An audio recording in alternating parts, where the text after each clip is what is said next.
السلام عليكم ورحمة الله.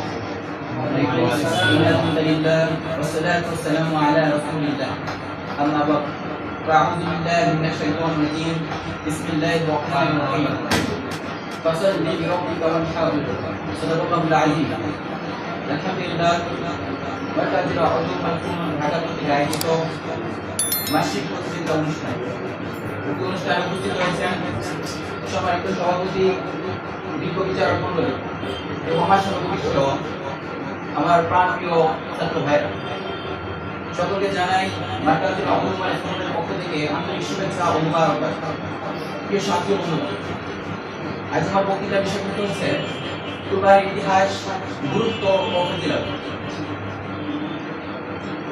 উক্ত বিষয়ে কুরআন হাদিসের আঙ্গিকে আলোচনার বিশাল বিস্তৃত মরুভূমি হতে কিঞ্চিত আলোকপাত করার চেষ্টা করব ইনশাআল্লাহ। আমার বক্তব্যের শুরুতেই একটি বিষয় স্পষ্ট করে দেওয়া দরকার, সেটা হচ্ছে হোয়াট ইজ মিনিং অফ কুরবানি। কুরবানি কি? কুরবানি অর্থ হচ্ছে ত্যাগ, উৎসর্গ, নৈকট্য লাভ ইত্যাদি। এখন আসি আমার মূল বক্তব্য। হোয়াট ইজ হিস্টরি অফ কুরবানি? কুরবানির ইতিহাস। কুরবানির ইতিহাসের সূচনা অর্থাৎ আদম আলাইহিস সালাতু ওয়াস সালাম থেকে। আদম আলাইহিস সালাতু ওয়াস সালামের দুই পুত্র হাবিল ও কাবিলকে নিয়ে এই ইতিহাসের উৎপত্তি। হাবিলের ইখলাসের গর্ব তার কুরবানিটি আল্লাহ তাআলার দরবারে গ্রহণযোগ্য হয়ে যায়। লাকিন কাবিলের লৌকিকতার জন্য তার কুরবানিটি আল্লাহ তাআলার কাছে নিন্দনীয় বিবেচিত হয়। ইতিহাসের এই অধ্যায়ে আরেকটি বিষয় স্পষ্ট করা যেতে পারে, সেটা হচ্ছে হাবিল ছিলেন নেকড়া ও পরহেজগার, লাকিন কাবিল ছিলেন ইতিহাসের খাস তৈরি হচ্ছে না। সুতরাং কুরবানির ক্ষেত্রে ভালো ও মন্দের সাইড ইফেক্ট রয়েছে। কুরবানির ইতিহাসের সূচনা বলতে আদম আলাইহিস সালাতু ওয়াস সালামের জামানা শুরু হলেও এই ইতিহাসের পূর্ণাঙ্গতা এখানে নয়, সেটা হচ্ছে অর্থাৎ ইব্রাহিম আলাইহিস সালাতু ওয়াস সালামের। জি হ্যাঁ, রাসূল কারীম সাল্লাল্লাহু আলাইহি ওয়াসাল্লাম ভাষ্য অনুযায়ী এটি প্রমাণিত। রাসূল কারীম সাল্লাল্লাহু আলাইহি ওয়াসাল্লামকে সাহাবীরা নাকি জিজ্ঞেস করলেন, মা হাজি আল্লাহ ইয়া রাসূলুল্লাহ, এই কুরবানি হলো কেন হে রাসূল? তখন আল্লাহ সাল্লাল্লাহু আলাইহি ওয়াসাল্লাম অ্যানসার দিলেন, সুন্নাত আবিকুম ইব্রাহিম। এগুলো হচ্ছে তোমাদের পিতা ইব্রাহিম আলাইহিস সালাতু ওয়াস সালাম। এখন কোশ্চেন হচ্ছে অর্থাৎ আদম আলাইহিস সালাম ইব্রাহিম আলাইহিস সালাতু ওয়াস সালামের সাথে কুরবানির কি এমন সম্পর্ক যার দরুন তার আদর্শ পরিণত হয়েছে, এমনকি শ্রেষ্ঠতম উম্মত ইতিমধ্যে মুহাম্মাদি গুরুত্বপূর্ণ আমলে চলে এসেছে। আসল ইতিহাসের আঙ্গিকে তা জেনে নেওয়া যায়। ইব্রাহিম আলাইহিস সালাতু ওয়াস সালামকে আল্লাহ তাআলা সম্মানকে আদেশ করলেন তার প্রিয় পুত্র হযরত ইসমাঈল আলাইহিস সালামকে কুরবানি করবেন।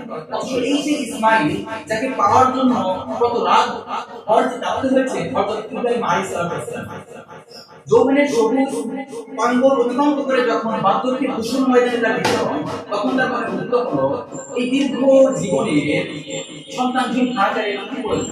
তাই তিনি আল্লাহ তাআলার কাছে দোয়া করতে শুরু করলেন, রব্বি হাবলি মিনাস সালিহিন। আল্লাহ সুবহানাহু ওয়া তাআলা তাকে নিরাশ করলেন, বরং তাকে বলে দিলেন, যাও আমি তোমাকে ধৈর্যশীল সন্তান দানের সুযোগ করব। অবশেষে নবীর এই দীর্ঘ জীবনের সন্তানহীন হাজারের কি হলো হযরত ইসমাঈল আলাইহিস সালাতু ওয়াস সালাম। ইসমাঈল আলাইহিস সালাতু ওয়াস সালাম যখন হাঁটতে পা করে শৈশবে পদার্পণ করলেন, তখনই আল্লাহ তাআলা আদেশ করলেন, ইসমাঈলকে কুরবানি দাও আমার নাম। হযরত ইব্রাহিম আলাইহিস সালাতু ওয়াস সালাম তার পুরো জীবনে একমাত্র সঞ্চয়কে নিজ হাতে নিজ ছেলের কণ্ঠে তুলে চালালেন। হযরত ইব্রাহিম আলাইহিস সালাতু ওয়াস সালাম এবং ইসমাঈল আলাইহিস সালাতু ওয়াস সালামের এই অসামান্য ত্যাগ দেখে আল্লাহ সুবহানাহু ওয়া তাআলা তাদেরকে কবুল করে নিলেন এবং তাদের ত্যাগকে সমুন্নত করে রাখার জন্য শ্রেষ্ঠতম উম্মত মুহাম্মাদের চিরন্তন আমলের লিস্টের অন্তর্ভুক্ত করে দিয়েছেন। এখানে এই ইতিহাস শেষ।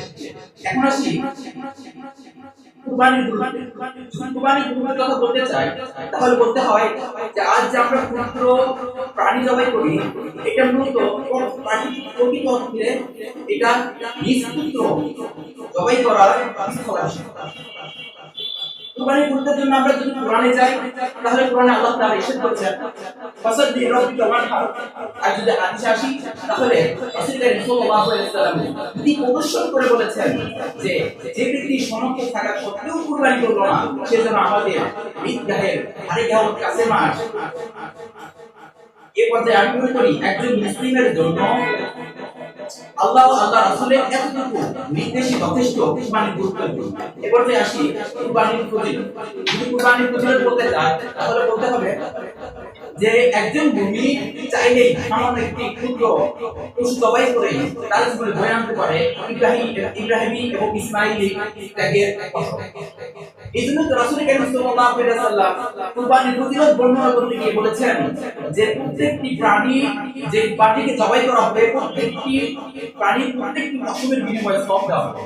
শুধু তাই নয়, রাসূল করিম সাল্লাল্লাহু আলাইহি ওয়াসাল্লাম আরো বলেছেন, শোনো, জবাইকৃত প্রাণীর রক্ত মাটিতে পড়ার পূর্বেই তা আল্লাহ তাআলার দরবারে কবুল হয়ে যায়।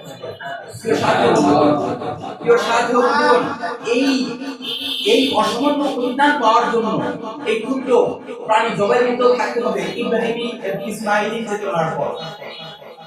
যেটাই পবিত্র কোরআনের ভাষায় উদ্ধৃত হয়েছে যে কুল ইন্না সলাতি ওয়া নুসুকি ওয়া মাহইয়ায়া ওয়া মামাতি লিল্লাহি রাব্বিল আলামিন। আমার নামাজ, আমার কুরবানি, আমার সবকিছু একমাত্র আল্লাহ তাআলার জন্য। পরে শেষে বলতে চাই, কুরবানি তো দিবেনই, কিন্তু হাবিলের একটা দিয়ে দিবেন।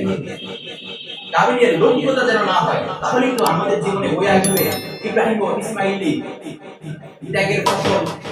শৃঙ্খলাক্রান্ত এই শয়তানের সমস্ত অপকর্মে নিমজ্জিত এই অস্থির পৃথিবীর জন্য সকলেই দাবি। এখানে আমার সংক্ষিপ্ত বক্তব্য রাখছি। আসসালামু আলাইকুম ওয়া রাহমাতুল্লাহি ওয়া বারাকাতুহু। আসসালামু আলাইকুম।